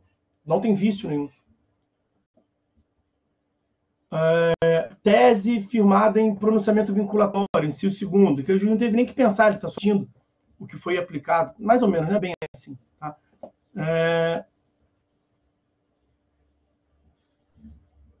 Inciso 7º, as preferências legais, as metas estabelecidas pelo CNJ. Tá? Então, nós já tínhamos uma ordem de ideia de que essa ordem cronológica não era uma regra intransponível, era uma regra de ideias, tem que respeitar a isonomia. E aí, por que eu perdi ainda mais vontade de falar desse artigo 12? Por conta do que está ali no caput. Os juízes e os tribunais atenderão preferencialmente a ordem cronológica. Esse termo foi incluído pela Lei 13.256 de 2006, uma lei editada depois do Código. A gente tem tanta lei que conseguiram editar uma lei logo depois da edição do Código. Na vacatio legis, o Código nem estava produzindo efeitos, editaram uma lei para alterar. É a chamada Lei Gilmar Mendes. Mas deixa isso para lá. E aí colocaram essa palavra, preferencialmente. Esse preferencialmente tira o sentido normativo desse artigo 12. Tira a obrigatoriedade. É preferencialmente. Juiz, você atende aí de forma preferencial. Atende se der. Então isso não é uma obrigatoriedade para o juiz. Acaba que esse artigo 12 foi meio que com essa lei ele perdeu a sua razão de ser. Né? Você não pode falar para o juiz que ele furou fila e ele não podia. O juiz vai falar assim, mas eu não tenho que fazer isso sempre? Eu tenho que atender a ordem que está aqui preferencialmente. E ele vai arrumar lá um motivo qualquer para furar daquela fila. Tá? Então, não tem muito o que falar, eu só fiz menção a esse artigo 12. Na verdade, eu me dei conta aqui, meus amigos, que ficou faltando falar de um ponto importante. Então, nós não matamos os princípios hoje, mas vai ficar faltando falar de um só, que é o princípio do juízo natural. Nós falaremos sobre o princípio do juízo natural na próxima aula. Tá? A gente chega ao fim desse encontro. Obrigado a todos pela paciência, pela companhia. Fiquem todos com Deus. E até a próxima. Tudo bem? Os senhores estão aí? Agora nós temos 5 alunos. Começamos com 2. Dona Ana Carolina, o senhor Andrei, Josimar, Maria e Pamela. Bom dia a todos vocês. Vocês estão aí? É só o login que está aí ou vocês estão aí? Ah, Maria Eduarda, sim. O Andrei estava com a internet instável. Estamos sim. Estou aqui. Então, pessoal, é isso. Como eu disse, um bom dia para vocês. Boa quinta, boa sexta. Bom final de semana, bom feriado. A gente se vê semana que vem, tá ok? Vou interromper a gravação aqui.